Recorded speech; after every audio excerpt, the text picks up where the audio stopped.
Okay, so let's start with constructive forces. If we're defining constructive forces, we're talking about constructive forces as something that shapes the land. It's going to build up mountains or build up other landforms.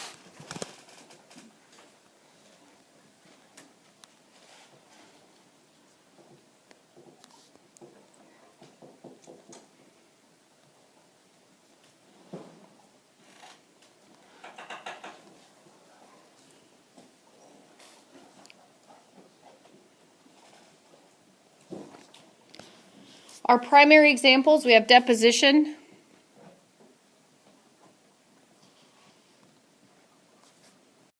So deposition is going to be the adding of material. Usually it's as a result of erosion somewhere else. So we'll talk about that when we talk about destructive forces. But this happens a lot in deltas or sand dunes. Those would just be some examples. So obviously at the delta of a river, that's where a lot of that debris that's being eroded from the water is then deposited. Or sand dunes, right? We have lots of wind erosion with sand in particular. It's really light and it can move easily. So that sand is taken away from one location and then sat down in another location. We have earthquakes.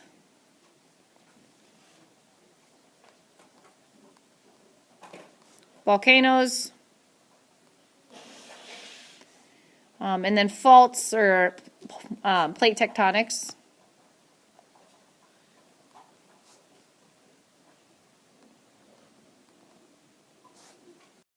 So that takes us to the destructive forces. Destructive, we talked about it breaking down things, taking things away. So they're going to destroy or wear away.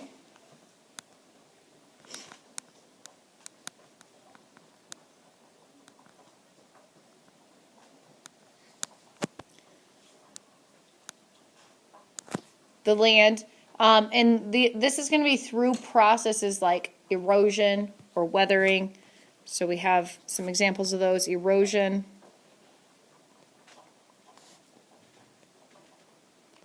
weathering. Keep in mind, erosion comes usually in three different forms: water, wind, or ice. Usually in the form of glaciers, right? Large ice masses. So water or ice, kind of the same thing there. And then wind. Weathering is going to happen from anything to do with, i.e., the weather, right? But we see a lot of this as far as temperature changes.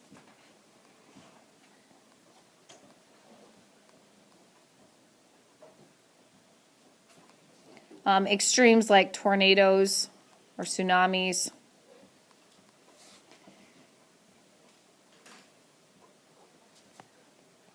Earthquakes,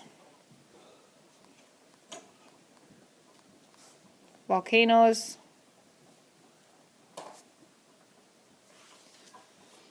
all of those things are ways in which ground is broken apart or worn away. Now on both of these lists you can add human impacts or living organisms because they're going to add to the ground. They're also going to be things that take away from the ground.